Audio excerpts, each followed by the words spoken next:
이거 진짜 이해됐으면 좋겠어요. 이거 정말 많이 물어보고 요것만 하나 좀 명확하게 보수적으로 좀 알고 있으면 중개하는데 진짜 도움이 될 거예요. 자, 한 번만 더 질문해 볼게요.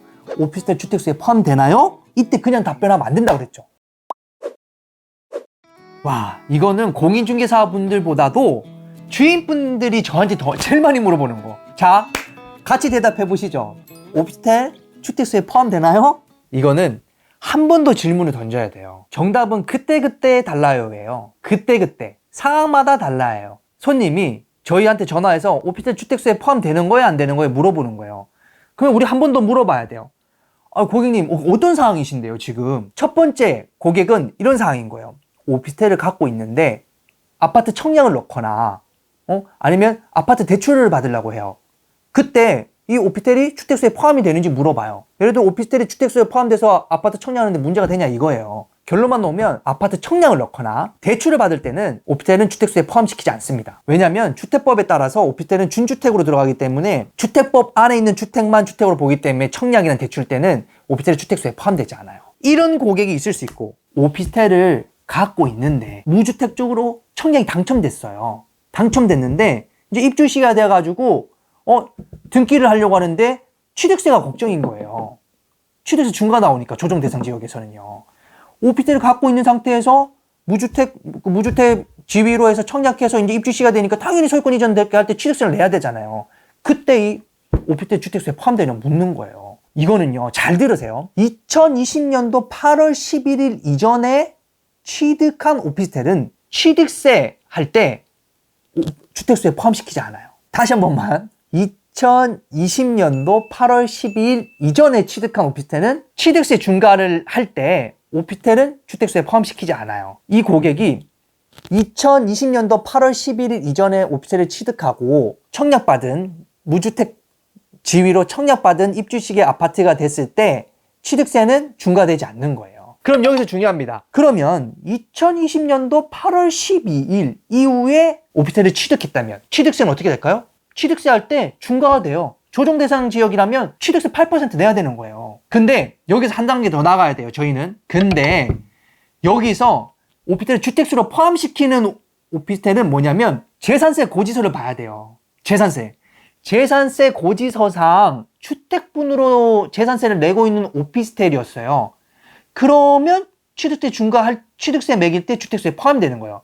다시, 그러면 주택분이 아니고 건축물분이거나 토지분으로 재산세를 내고 있으면 취득세 중과할 때 오피스텔 빠지는 거예요. 다시요. 2020년도 8월 12일 이후에 오피스텔을 갖고 있고 청약된 아파트 들어갈 때 취득세 중과 일단 돼요. 근데 한 단계 더 나아가야 돼요. 재산세 고지서상 주택번호 내고 있는 오피스텔 한해서예요. 만약에 재산세 고지서상 건축물분 또는 토지분이 나온다면 주택수에 포함되지 않아요. 다음 고객이 물어봅니다. 오피스텔이 주택수에 포함되나요? 또 한번 물어보랬죠. 아유, 사장님 어떤 상황이신데요? 이 고객은 어떤 상황이냐면 아파트를 갖고 있어요. 비싼 아파트. 아니, 종합부동산세가 안 나왔대. 근데 이번에는 종합부동산세가 나왔네? 알아보니까 이 작은 오피스텔이 주택수에 포함이 돼가지고 종합부동산세를 냈다는 거예요. 제발 좀 팔아달라고 하고 연락 온 거예요. 이분은 종합부동산세 상황에서 물어보는 거예요. 종합부동산세 할 때는요, 취득세하고 똑같아요. 취득세하고. 오피스텔을 봤을 때 재산세에 주택분으로 고지서가 나오면 오피스텔은 주택수에 포함이 돼서 종합부동산세 매길 때 합산되는 거예요. 아까 한 번 더 설명드렸죠. 그러면 이 오피스텔에 주택분 안 나오고 건축물하고 토지분으로 나오면 종합부동산세 매길 때 오피스텔은 주택세 포함시키지 않는 거예요. 이제 중요한 거 있어요. 중요한 거. 양도소득세. 양도소득세 때 어떻게 해야 돼요? 포함되나요? 안 되나요? 자, 양도소득세 때 중요해요. 잘 보세요. 양도소득세는 뭐 재산세 고지서상 주택분이든 건축물분이든 아무 상관없어요. 실제 어떻게 쓰고 있냐가 중요한 거예요. 세입자가 전입신고하고 살고 있어요. 그럼 실제로 주거용을 쓰고 있는 거죠. 근데 반대로 전입신고 안 하고는 주거용을 쓰고 있는 거예요, 세입자가. 그럴 경우에 오피스텔 주택수에 포함되는 거예요. 양도소득세 할 때는 한 가지 딱 빠져요. 전 영상에서 보셨죠? 요거 업무용 오피스텔 기억나요? 임대인이 일반 임대사업자, 임차인이 전입신고하지 않고 사업자 등록하고 나 사업자를 갖고 있고 세금계산서 발행받았으면 업무용 오피스텔 된다 했잖아요. 이 경우일 때만 양도소득세 매길 때 주택수에서 빠지는 거예요. 자, 요까지 제발 이해됐으면 됐어요.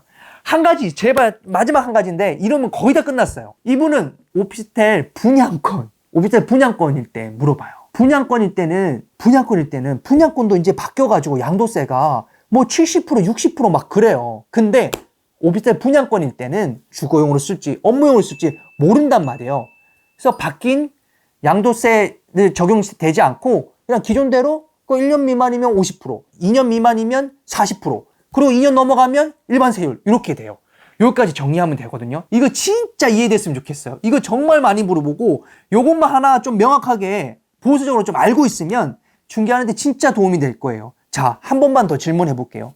오피스텔 주택수에 포함되나요? 이때 그냥 답변하면 안 된다고 그랬죠. 어떤 사항인지 물어보라는 거예요. 정리해 볼게요. 대출 청약일 때는 오피스텔 주택수에 포함 안 돼요. 취득세 할 때는 재산세 고지서상 주택분일 때는 오피스텔이 주택수에 포함이 되고, 건축물이 보거나 토지분일 때는 주택수에 포함 안 돼요.